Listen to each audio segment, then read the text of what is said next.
কীর্তন শুনবে, কিন্তু চৈতন্যের আদর্শটাকে কিন্তু হারালে চলবে না। চৈতন্যদেব বলেছেন আভরণের দ্বারা কৃষ্ণ সেবা নয়, আচরণের দ্বারা কৃষ্ণ সেবা করতে হবে। এবং সেই আচরণটা কেমন করে পালন করব একটুখানি বলি। সকালবেলায় আমাদের প্রথম আচরণ থাকবে, ভক্তমণ্ডলী বিশেষ করে মায়েদেরকে বলবো, এখানে যারা আমার মায়েরা রয়েছেন তাদেরকে বলবো, কারণ সংসারের বেশিরভাগ দায়িত্ব কিন্তু মায়েদের উপরে সাজানো থাকে। পুরুষ মানুষ রোজগারের জন্য সময় মতো বাইরে বেরিয়ে যায়, সময় মতন ঘরে আসে, কিন্তু সংসারের ঘানিটা দড়িটা টানে কিন্তু বাড়ির স্ত্রী। তাহলে বাড়ির স্ত্রী সংসারের ঘানি টানে, তাই বাড়ির স্ত্রী যদি সংসারের আচরণ বিধিগুলো না মানে, তাহলে সেই সংসারের লক্ষ্মী কোনো না কোনো দিন চঞ্চল হয়ে যেতে পারে। তাই মা লক্ষ্মী যে চঞ্চলা, এটা আপনাদের একটু মাথায় রাখতে হবে। ওমা, আপনার ছেলেটা যদি নাও করে তাকে শেখাবেন, আপনার স্বামী যদি নাও পালন করে ওনাকে শেখানোর চেষ্টা করবেন। একদিন দুদিন 10 দিন 20 দিন চেষ্টা করতে করতে একদিন দেখবেন আপনার স্বামীও আপনার মতন করে সকাল হলেই দুই মানুষেই দেখবেন ঠাকুর ঘর যদি নাও থাকে, বাসি বিছানাতেই বসে যদি 5টা মিনিট সময় ব্যয় করে আপনি শুধু হাত জোড় করে বলতে পারেন, ভজ গৌরাঙ্গ কহ গৌরাঙ্গ লহ গৌরাঙ্গের নাম রে, তখন সেই ফুলের গন্ধটাকে পাবার জন্য, ফুলের গন্ধ পাওয়ার জন্য কাছে গিয়ে দাঁড়ায়, কিংবা ফুলটা তুলে নিয়ে আমার নিজের বাড়িতে গিয়ে সাজায়, কি গোবিন্দের চরণে সেবা দেওয়ার জন্য সাজায়। তাহলে মায়েরা, ফুল সুন্দর গন্ধ দেয়, তাই জন্য তুলে নিয়ে নিজের ঘর সাজায় কিংবা গোবিন্দের চরণ সাজায়। আর গাছের ফল মিষ্টি স্বাদের হয়, সেই ফলকে নিয়ে আমরা ভক্ষণ করি, কিন্তু একটাবারও কিন্তু দেখলাম না যে গাছ ফুল দিল ফল দিল, কিন্তু গাছের শেষ অংশ যেটা শেকড়, সেটা কিন্তু কাদা মাটির মধ্যে মাখামাখি থাকে। তাহলে তুমি যদি কাদা মাটির দিকটা তাকিয়ে দেখতে চাও, তাহলে কিন্তু তুমি গাছের ফল পাবে না। কোনো গাছের শেকড় থেকে যদি কাদাকে সরিয়ে দাও, মাটিকে সরিয়ে দাও, ওই গাছটার ফল ফুল দিতে পারবে কি? দিতে পারবে না। সে কাদা মাটির মধ্যে জড়ানো রয়েছে বলে তবেই সে নিজেকে শক্ত সমর্থ হয়ে তোমাকে ফুল দিয়েছে, তোমাকে ফল দিয়েছে। তাহলে এইটুকু জ্ঞান জানতে হবে যে আমরা মনুষ্য সমাজের মানুষ, এই সমাজের এক একজন মানুষ। তাই প্রত্যেকটি মানুষের মধ্যে দোষ আর গুণ দুটোই কিন্তু থাকবে। শুধুই ভালো গুণ থাকবে, দোষ থাকবে না। তুমি একটা মানুষ আমাকে দেখাও, একটা মানুষ দেখাও, এখানে যত মায়েরা রয়েছেন, বাবারা রয়েছেন, ভাইয়েরা রয়েছেন, বোনেরা রয়েছেন, বলুন একটা মানুষ জন্ম থেকে মৃত্যু পর্যন্ত শুধু গুণ দেখিয়েছে কিন্তু দোষ দেখায় না, একজন দেখাতে পারবেন? নাকি আপনি নিজে মুখ চাপড়ে বলবেন যে আমি জীবনে কোনোদিন মিথ্যে কথা বলি না, আমি জীবনে কোনোদিন দোষ করিনি, আমি নিজে জীবনে কোনোদিন পাপ করিনি? কেউ বলতে পারবে না। দোষে গুণে মানুষ জীবন কাটায়, কিন্তু মানুষকে দোষের দিকটা চিন্তা করলে চলে না, কাদার দিকটা চিন্তা করলে চলে না, ময়লার দিকটা তাকাতে গেলে চলে না। সেই মানুষটা জীবনে তোমাকে কি ফল দান করলো, সেই ফলটাকে পাবার জন্য তাকে সময় দিতে হয়, সম্মান দিতে হয়। তাই বৈষ্ণব যখন তুমি চোখের সামনে দেখবে, তোমাকে তার কাদাগুলো না লক্ষ্য রেখে তার বৈষ্ণবত্বকে নিজের হৃদয়ে সংস্পর্শ করার জন্য তাকে একটু সম্মান দিয়ে যেতে হয়। নিতাই গৌর প্রেমানন্দে হরি বল। বৈষ্ণবকে যদি কেউ সম্মান দেয়, তাহলে জানবেন ওই সম্মান বিফলে যাবে না। যে বৈষ্ণবের চরণে প্রণাম করে, সেই প্রণাম সরাসরি গোবিন্দের চরণে চলে যায়। হরি বল, হরি বল, হরি বল। তাই আমি প্রত্যেক মাকে, বাবাদেরকে বলছি, আপনি যদি আপনার বাড়িতে কিংবা আপনি আপনার বাজার করতে গিয়ে যদি চোখের সামনে দেখতে পান যে কোনো বৈষ্ণবের গমনাগমন ঘটেছে, তাহলে এইটুকু জানবেন আপনার বাড়িটির কি আপনার জীবন ঘরের ভাগ্যটা ধীরে ধীরে খুলছে। আর তখনই আপনার যেটা করণীয়, সেই করণীয়টা হচ্ছে বাঞ্ছা কল্পতরুভ্যশ্চ কৃপা সিন্ধু ভৈবচ পতিতানাং পাবনেভ্যো বৈষ্ণবেভ্যো নমো নমঃ। নিতাই গৌর প্রেমানন্দে হরি বল। তাহলে আস্তে এই তত্ত্বগুলো একটু উপলব্ধি করতে হবে। বাঞ্ছা কল্পতরুভ্যশ্চ কৃপা সিন্ধু ভৈবচ পতিতানাং পাবনেভ্যো বৈষ্ণবেভ্যো নমো নমঃ। এটা হচ্ছে বৈষ্ণবের প্রণাম মন্ত্র। আর এই বৈষ্ণবের প্রণাম মন্ত্রটা যদি জোরে জোরেও না বলতে পারে, ফিস ফিস করেও কিন্তু বলতে পারবেন। আর যদি মনে হয় যে ফিস ফিস করে বলতেও আপনার লজ্জা হচ্ছে, তাহলে আপনি মনে মনেই বলবেন, মনে মনেই বলবেন। মন্ত্রটাকে মনে মনে বলবেন, কিন্তু পরিপূর্ণ বিশ্বাস আর ভক্তি দিয়ে আপনার চোখের সামনে থাকা বৈষ্ণবকে সম্মান দিয়ে যাবেন। ওই সম্মান তৎক্ষণাৎ সরাসরি রাধা গোবিন্দের চরণে নিবেদন হয়ে যাবে। এটাই গৌর হরি বল। আর বৈষ্ণবকে যে সম্মান দিতে জানে না, বৈষ্ণবকে যারা চিনতে পারে না, বৈষ্ণবকে দেখলে যারা কটূক্তি করে, বৈষ্ণবকে দেখলে পারে যারা সরাসরি না হলেও দূর দিয়ে অসম্মান করে, জানতে হবে যে তার পূর্বজন্মটা নিশ্চয়ই পশু ছিল, মানুষ ছিল না। যার পূর্বজন্ম মানুষ থাকে, পরের জন্মে মানুষকে চেনে। আর যার পূর্বজন্ম পশু হয়, পরের জন্মে মানুষ চিনতে পারে না, সবাইকে পশুর মতন দেখে।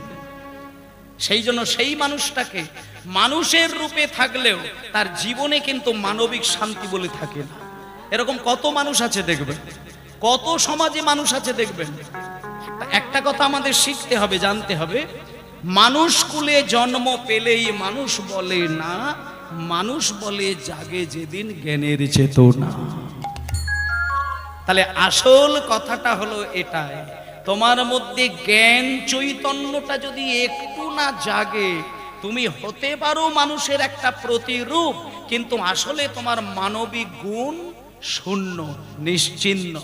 তাই আমি একটা কথা আপনাদেরকে বলি, মানুষ হয়ে মানুষকে সম্মান দিতে শেখো, মানুষ হয়ে তুমি বৈষ্ণবকে সম্মান দিতে শেখো, মানুষ হয়ে মানুষের দুঃখকে উপলব্ধি করতে শেখো। তাহলে দেখবে গোবিন্দকে না ডাকলেও গোবিন্দ সময় মতন সময় করে ঠিক জায়গায় গিয়ে তোমাকে তার হাত ধরে তার যুগল চরণে তোমাকে সেবাদাসী করে নেবে। নিতাই গৌর হরি বল। একটা জিনিস আমি বলে দিই বাবা, ভক্ত হতে হবে না, ভক্ত হতে হবে না, আপনি ভদ্র হতে শিখুন। শুধু ভদ্র হতে শিখুন, তাতেই আপনি গোবিন্দের কৃপা পাবেন। হ্যাঁ, গলায় মালা নিয়েছে, রাত দিন কৃষ্ণ নাম করে, রাত দিন গোবিন্দের ধ্যান করে, ভজন করে, সাধন করে, বৃন্দাবনে যায়, নবদ্বীপে যায়, কিন্তু মানুষের সঙ্গে ভদ্রতা বজায় রাখে না। বলছে এই মানুষটার থেকে যে জীবনে কোনোদিন তুলসী মালা গলায় নেয়নি, জীবনে কোনোদিন তুলসী তলায় প্রদীপ দেয়নি, জীবনে কোনোদিন হরিনাম শোনেনি, কিন্তু মানুষকে দেখলে পরে অন্তর থেকে শ্রদ্ধা নিবেদন করেন, ওই মানুষটা তার থেকে হাজার গুণ বেশি সম্মানীয়। এইটুকু জ্ঞান আমাদেরকে দেবার জন্য চৈতন্য দেবের আগমন। তাই জন্য আমি সকলকে বলবো, বাবা কীর্তন শুনবে, কিন্তু চৈতন্যের আদর্শটাকে কিন্তু হারালে চলবে না। চৈতন্যদেব বলেছেন, আভরণের দ্বারা কৃষ্ণ সেবা নয়, আচরণের দ্বারা কৃষ্ণ সেবা করতে হবে। এবং সেই আচরণটা কেমন করে পালন করব একটুখানি বলি।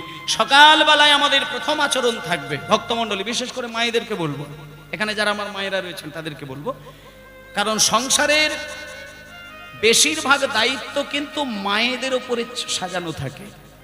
পুরুষ মানুষ রোজগারের জন্য সময় মতো বাইরে বেরিয়ে যায়, সময় মতন ঘরে আসে, কিন্তু সংসারের ঘানিটা, দড়িটা টানে কিন্তু বাড়ির স্ত্রী। তাহলে বাড়ির স্ত্রী সংসারের ঘানি টানে, তাই বাড়ির স্ত্রী যদি সংসারের আচরণ বিধিগুলো না মানে, তাহলে সেই সংসারের লক্ষ্মী কোনো না কোনো দিন চঞ্চল হয়ে যেতে পারে। তাই মা লক্ষ্মী যে চঞ্চলা, এটা আপনাদের একটু মাথায় রাখতে হবে। ওমা, আপনার ছেলেটা যদি নাও করে তাকে শেখাবেন, আপনার স্বামী যদি নাও পালন করে ওনাকে শেখানোর চেষ্টা করবেন। একদিন, দুদিন, 10 দিন, 20 দিন চেষ্টা করতে করতে একদিন দেখবেন আপনার স্বামীও আপনার মতন করে সকাল হলেই দুই মানুষেই দেখবেন ঠাকুর ঘর যদি নাও থাকে, বাসি বিছানাতেই বসে যদি 5টা মিনিট সময় ব্যয় করে আপনি শুধু হাত জোড় করে বলতে পারেন, ভজ গৌরাঙ্গ কহ গৌরাঙ্গ লহ গৌরাঙ্গের নাম রে, ভজ গৌ হরি হরি হরি বল গৌরাঙ্গ লহ গৌরাঙ্গের নাম রে, ভজ গৌরাঙ্গ কহ গৌরাঙ্গ লহ গৌরাঙ্গের নাম রে, যে জানা গৌরাঙ্গ ভজে সে হয় আমার প্রাণ রে।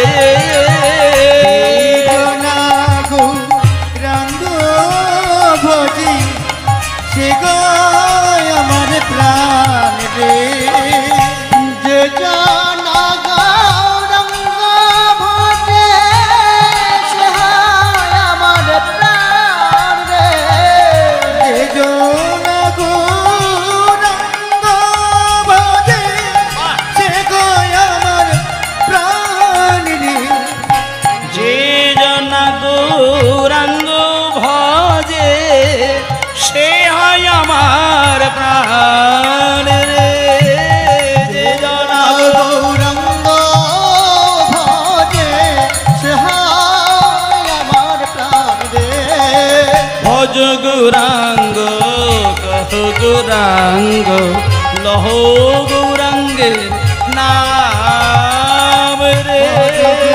সবাই হরি বল। লগ গৌরাঙ্গে গির নাম রে, ভজ গৌরাঙ্গ কহ গৌরাঙ্গ লহ গৌরাঙ্গের নাম রে, ভজ গৌরাঙ্গ কহ গৌরাঙ্গ লগ গৌরাঙ্গে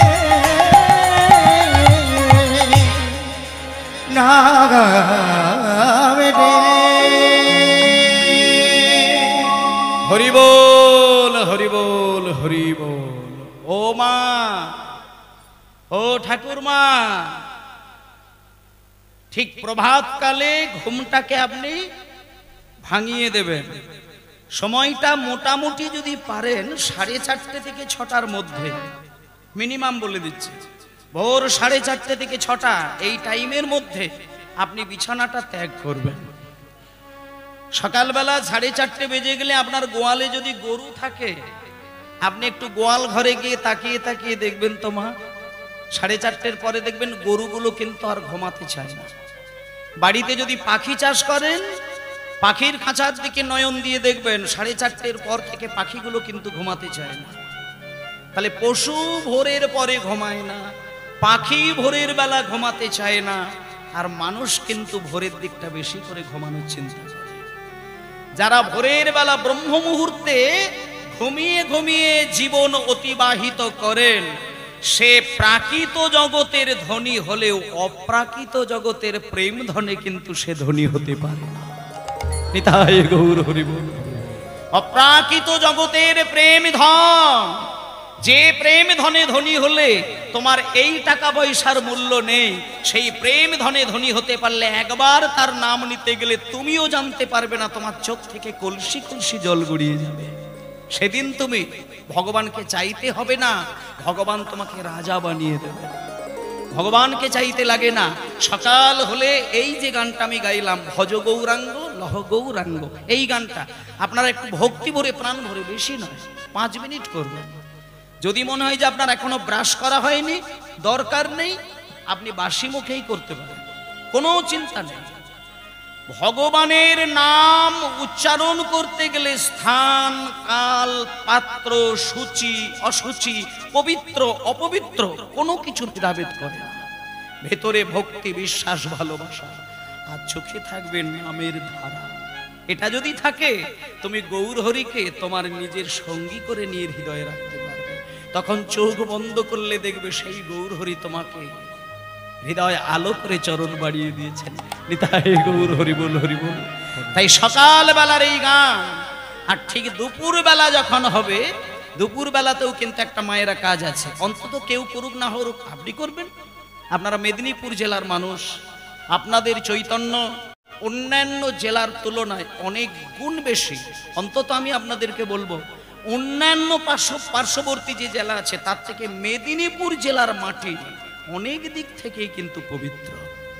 এখানে অনেক অনেক মহাজন তার পদধূলি মিশিয়ে দিয়ে গেছেন।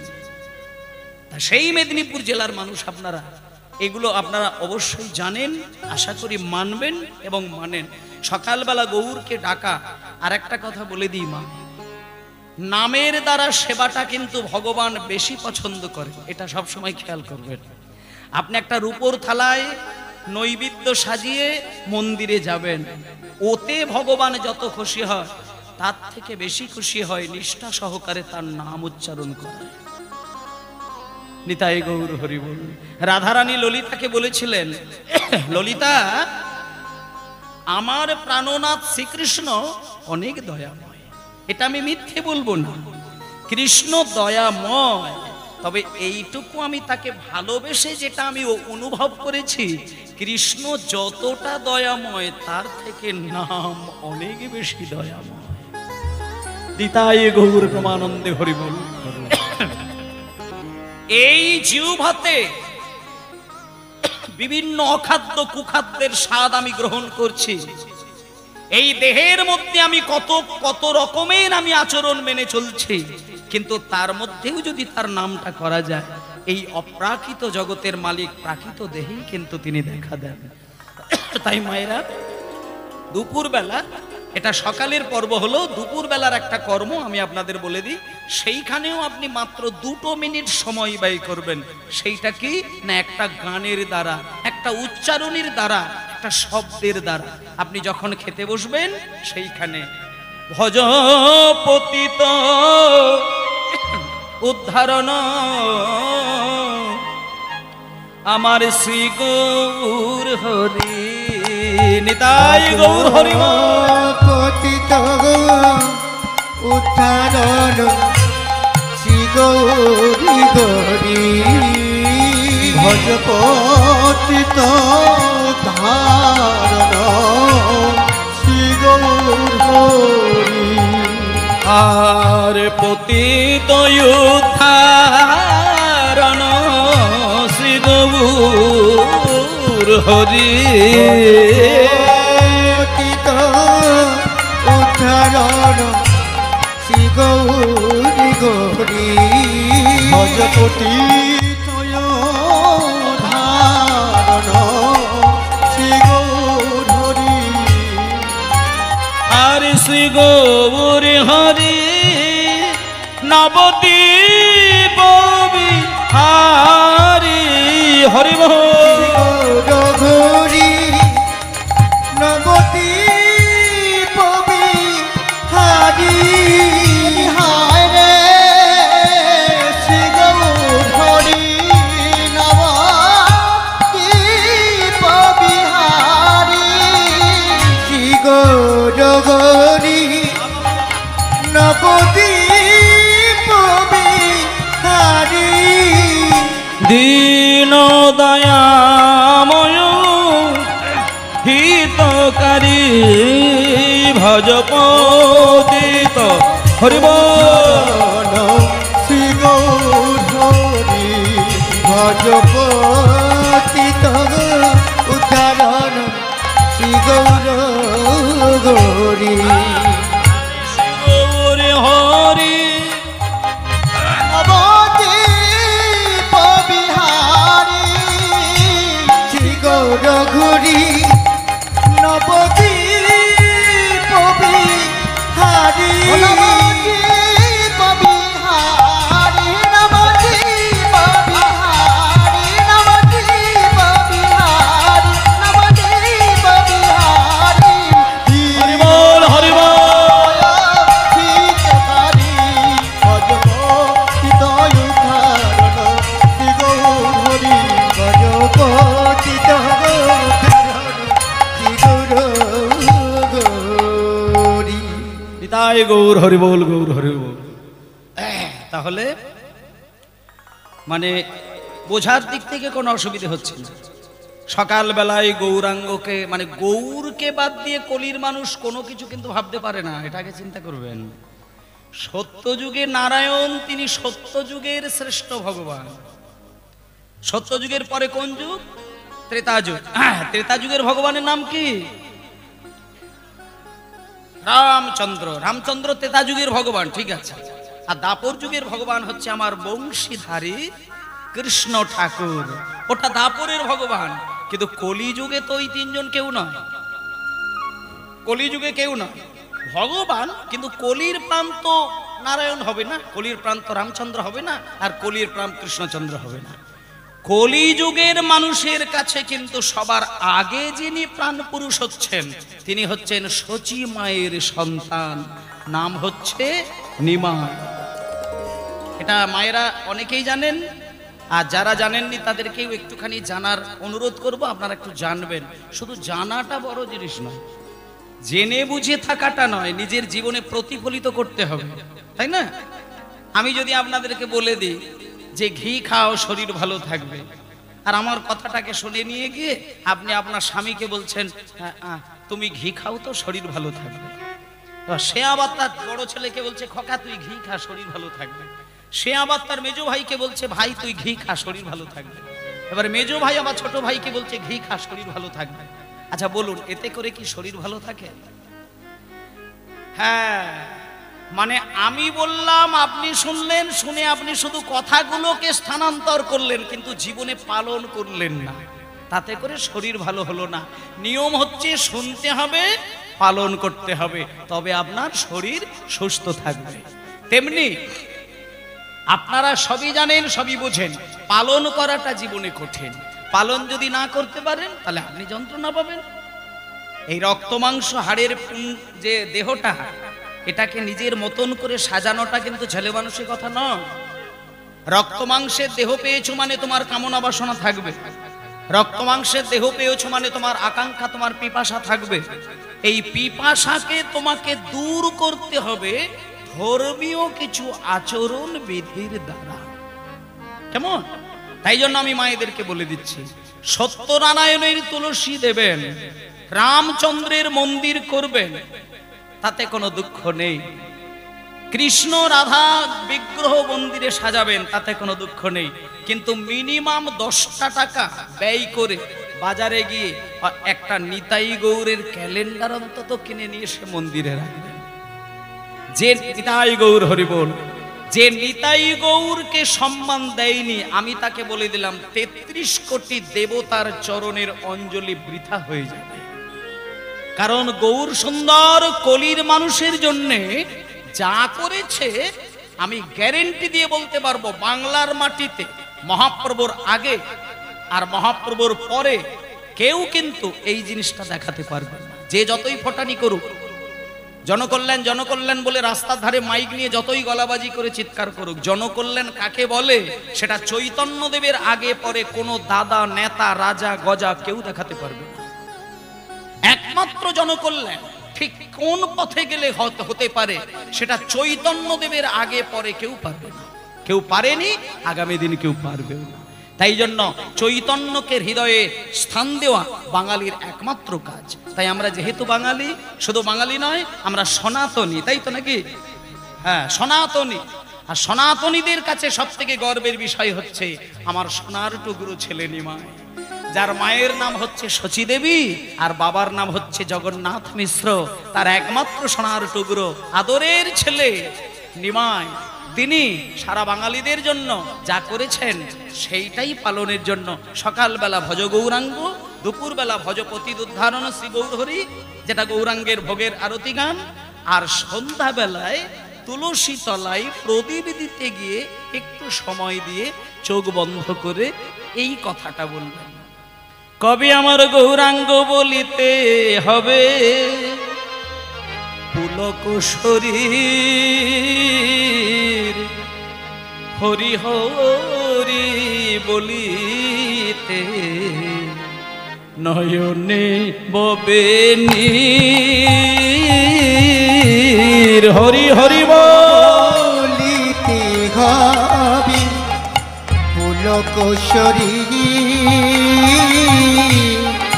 হরি হরি বলিতে নয়নই বগিনী, গৌরাঙ্গ বলিতে হবে পুলক শরীর, হরি হরি বলিতে তবে নয়নে ববে বলি, আর কবে নিতাই চাঁদ করুণা করিবে, কবে নিতাই চাঁদ করুণা করিবে। আচ্ছা, একটু আস্তে। এখানে বাবারা, যারা অনেক বাবারা আছেন, এই গানগুলো কিন্তু ওনারা জানেন, আর যারা জানেন না তাদের জন্য আমি একটু বেশি গুরুত্ব দিয়ে বলবো। এটা নরোত্তম দাস ঠাকুরের হাতের লেখা গান। মানে এই গানটাতে নরোত্তম দাস ঠাকুর তার জীবনের সমস্ত ভক্তি আর সাধনার শক্তি তিনি মিশিয়ে রেখে দিয়ে জগৎ ছেড়েছিলেন। কারণ এই গানটা নরোত্তম দাস ঠাকুর একদিন চিতার উপরে শুয়ে শুয়ে গানটা পাগলের মতো কাঁদতে কাঁদতে গিয়েছিলেন। মায়েরা, আমরা গৌরাঙ্গ বলতে গিয়ে কিন্তু কাঁদতে পারি না, কিন্তু এই গান গাইতে গিয়ে যদি আপনার চোখ থেকে অশ্রু বিগলিত হয়, তাহলে জানবে 33 কোটি দেবতার যিনি মালিক তিনি হচ্ছেন ভগবান শ্রীকৃষ্ণ, আর তার আনন্দের শক্তি স্বরূপা শ্রীমতী রাধারানী। দুই শক্তির মিলিত প্রকাশ হচ্ছে আমার চৈতন্য দেব। তার চরণে কিন্তু আমি চিরকালের সেবাদাসী হতে পারি। তাই এই যে গান, আরে কবে নিতাই চাঁদ করুণা করিবে হরিব, আরে কবে নিতাই চাঁদ করুণা করিবে, আরে কবে নিতাই চাঁদ করুণা করিবে, সংসার বাসনা মোর কবে তুচ্ছ হবে, সংসার বাসনা মোর কবে তুচ্ছ হবে, আর সংসার বাসনা মোর কবে তুচ্ছ হবে, সংসার বাসনা মোর কবে তুচ্ছ হবে, আর বিষয়